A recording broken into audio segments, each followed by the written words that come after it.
Hello everyone, I'm Dr. Shafila from IGNOU Dost. Welcome to session 3 of previous year question paper discussion of environmental studies. Environmental studies is one of the subject of graduation courses of IGNOU. The exam pattern for this paper is objective. So let's start with the first question of the session. First question is from the paper February 2021. Chemosynthetic bacteria are. So what are the chemosynthetic bacteria? Are they phagotrophs or they saprotrophs or autotrophs or heterotrophs? Okay. So phagotrophs क्या होते हैं? So phagotrophs are the heterotrophs which feed on either plants or animals. So phagotrophs को हम heterotrophs भी बोलते हैं जो animals या plants के ऊपर feed करते हैं for their nutrition. Saprotrophs क्या हैं? Saprotrophs are also known as saprophytes जो कि फीड करते हैं नॉन लिविंग ऑर्गेनिक मैटर पे जिसको हम डेट्रिटस भी बोलते हैं. So saprotrophs they feed on non-living organic matter which is also called detritus and saprotrophs are also called saprophytes. Autotrophs are those organisms which make their own food in the presence of sunlight.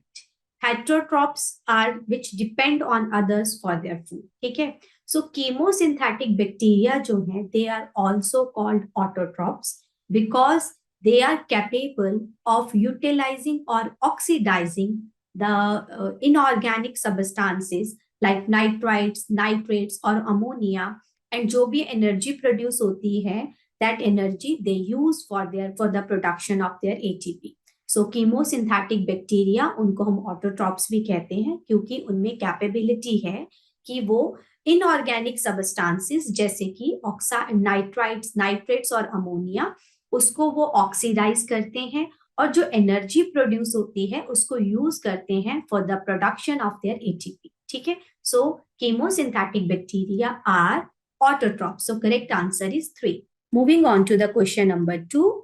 Life doesn't exist beyond blank meters above mean sea level.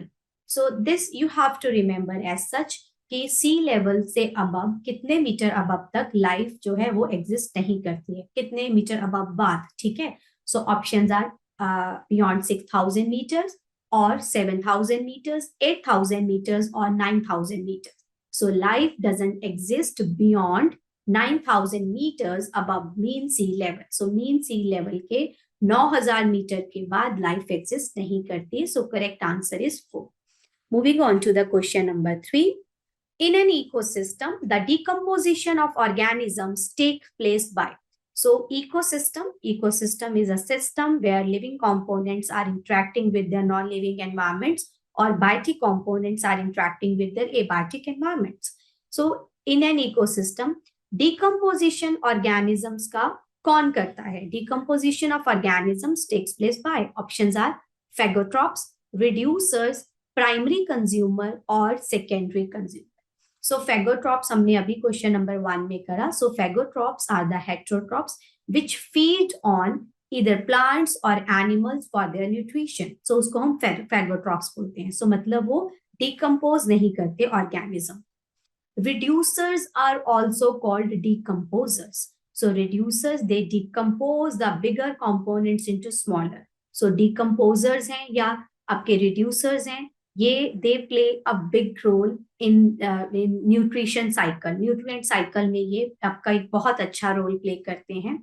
ठीक है. क्योंकि ये बड़े components को smaller components में break कर देते हैं, तोड़ देते हैं, डिकम्पोज करते हैं जिसके कारण those nutrients those components they add back to the soil और फिर से सॉइल के थ्रू वो तुम्हारे न्यूट्रिएंट साइकिल में ऐड हो जाते हैं, वापिस आ जाते हैं न्यूट्रिएंट साइकिल में. So reducers they decompose the organism. ठीक है. So correct answer is B. Primary consumers क्या हैं? अगर हम एक फूड चेन की बात करें, फॉर एग्जांपल मेरे पास एक टेरेस्ट्रियल फूड चेन है that starts from grasses. So grasses पे फीड करा ग्रास ओपर ने, ग्रास ओपर पे फीड करा फ्रॉग ने, फ्रॉग पे रैट ने, रैट पे फीड करा ईगल ने एंड स्नेक ने या स्नेक पे फीड करा ईगल ने. So this is a food chain, terrestrial food chain. So इसके जो steps हैं, on the first step we do have grasses. So this is first trophic level. Grasses के बाद grasshopper. The grasshopper is at second trophic level. grasshopper के बाद भी you have frog, so it is a third trophic level and so on. So these are the steps in a food chain जिसको हम लोग trophic levels भी कहते हैं, ठीक है. So primary consumers क्या हैं? Primary consumer which consume at first level, ठीक है. So आपके जो plants हैं, grasses हैं, they are the autotrophs, they are not consumers. लेकिन कंज्यूमर मतलब जो आपके ऑटोट्रॉप्स हैं उनको खाने वाले कौन है? Grasshopper. So grasshopper will be the आपका प्राइमरी कंज्यूमर क्योंकि वो फर्स्ट लेवल पे खाता है. So primary consumers are the herbivores, ठीक है. सो अगर हम सेकेंडरी कंज्यूमर्स की बात करें, सेकेंडरी कंज्यूमर्स आपके क्या हैं? जो कि दूसरे लेवल पे कंज्यूम करते हैं. They can be carnivore, they can be herbivore. So secondary consumer, जैसे अगर हमने इस फूड चेन की बात करी, ग्रासहोपर पे फीड करा सपोज फ्रॉग ने, so frog will be secondary consumer.